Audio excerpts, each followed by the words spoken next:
Doğrudan da 44 günlük vətən müharibəsinə qazanılan qələbə Prezident İlham Əliyevin dediyi kimi çox böyük layıqları yerindən tərpətdi.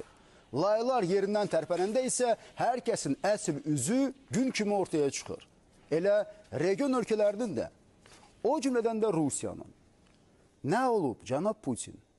Azərbaycanın regionda güclü bir dövlətə çevrilməyi, son 200 ildə ilk dəfə olaraq torpaq verməyib, öz gücü ilə torpaq alıb, suverenliyini və ərazi bütövlüyünü bərpa etməyi, milli maraqlarını daim qoruması, prinsipial siyasət ortaya qoyması, Prezident İlham Əliyevin qlobal arenada liderliyinin qəbulu və ən müxtəlif beynəlxalq kürsülərdən Azərbaycanın gücünün və prinsipiallığının etirafı sizi beləmi narahat edir? Başa düşürük.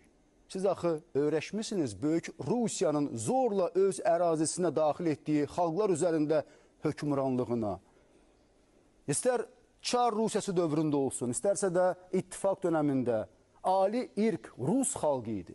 Azərbaycanlılar, Özbəklər, Qazaxlar, Qırğızlar, Türkmənlər və digər millətlərin nümayəndələri isə hər zaman ikinci dərəcəli xalq kimi qəbul olunub.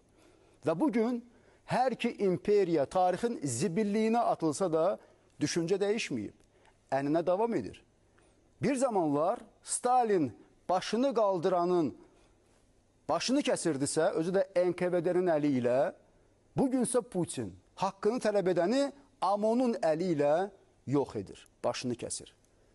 Necə deyərlər, davam edir 37, daha kəskin, daha ciddi.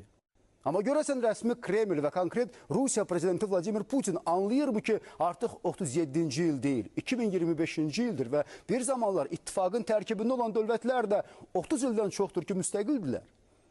Anlayır mı ki, tarixdə heç nə unudulmur? Nə Stalin dövrünün repressiyası, hansı ki, Azərbaycan xalqının düşünən başları kəsildi, nə 20 yanvar hadisəsi, nə Xocalı soyqırımı, nə Azərbaycan torpaqlarının işğalı və 30 il bu torpaqların işğal altında qalması, hansı ki, üzdə Ermənistanın, altda isə birbaşa Rusiyanın əli ilə bu xalqa yaşadıldı.